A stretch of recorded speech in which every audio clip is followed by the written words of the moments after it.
Indonesia adalah negara yang kaya, baik kaya sumber daya alam, budaya, maupun bahasanya. Kita harus bangga dengan kekayaan itu, apalagi dengan kekayaan bahasa. Bahasa tidak sekedar hanya ucapan-ucapan kosong, tetapi ia mencerminkan pola pikir dan kekayaan batin penuturnya. Sungguh naif jika kita tidak tahu tentang kekayaan yang kita miliki. Salah satu cara untuk mengetahui kekayaan yang kita miliki, khususnya bahasa, adalah dengan cara menginventarisasinya, mendokumentasikannya, dan memetakannya. Dengan upaya itu kita jadi tahu seberapa kaya bahasa kita.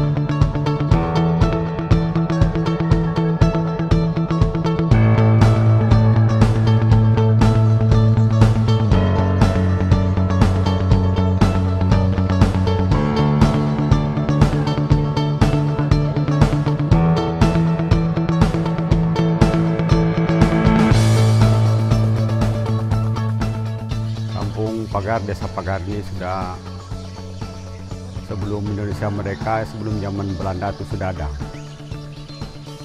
Desa Pagar ini diambil dari anak nama sungai, yaitu nama sungainya Pagal, sehingga desa ini disebut dengan Desa Pagar. Komunikasi sehari-hari dengan keluarga, dengan masyarakat sini menggunakan bahasa Dayak Gabag atau bahasa ibu.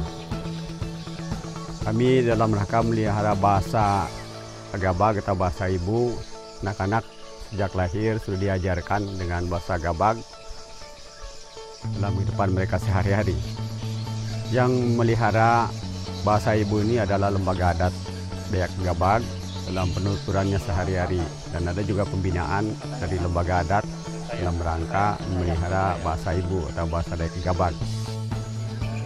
Harapan kami dari lembaga adat Dayak Gabag agar ada kerjasama dengan pemerintah dalam rangka pembinaan kebudayaan, adat istiadat, dan bahasa Dayak Gabag agar tidak punah dan tetap lestari sepanjang Gabag itu masih ada.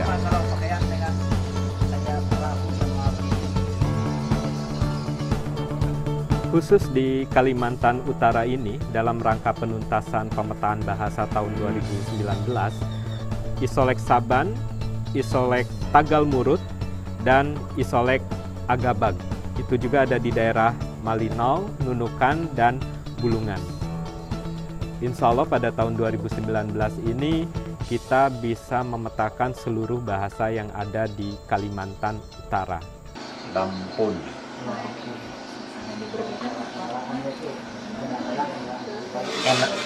Enau. Now.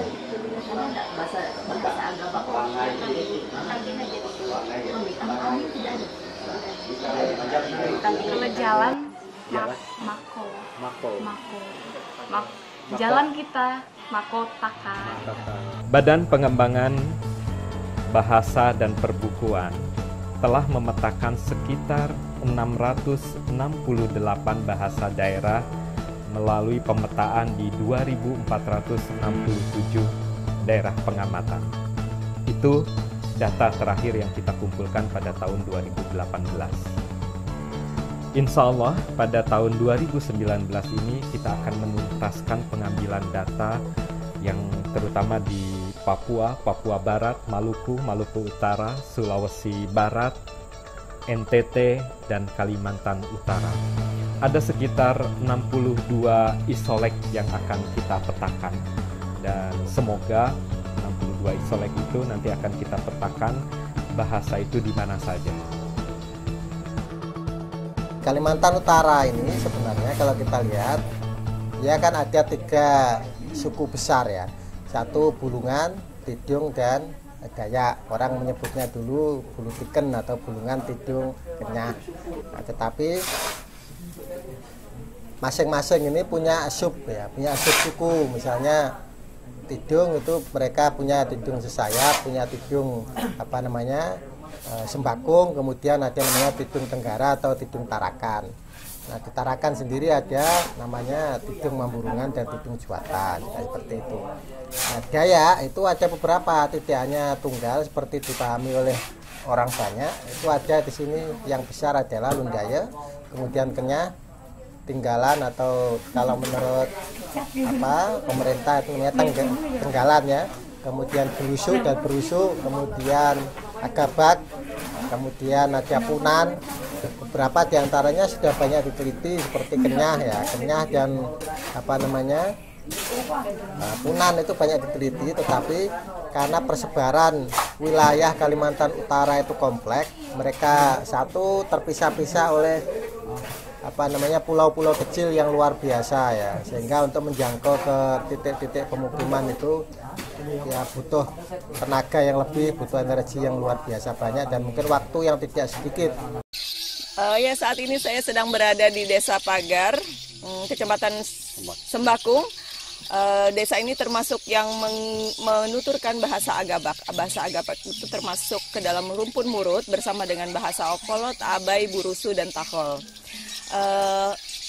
Menurut penuturan kepala adat di sini, bahasa Agabak dituturkan di 6 kecamatan dan 1 desa ada di perbatasan atau dekat dengan Malaysia. Saat ini bahasa Agabak dituturkan oleh sekitar 40.000 penutur di seluruh kecamatan tersebut.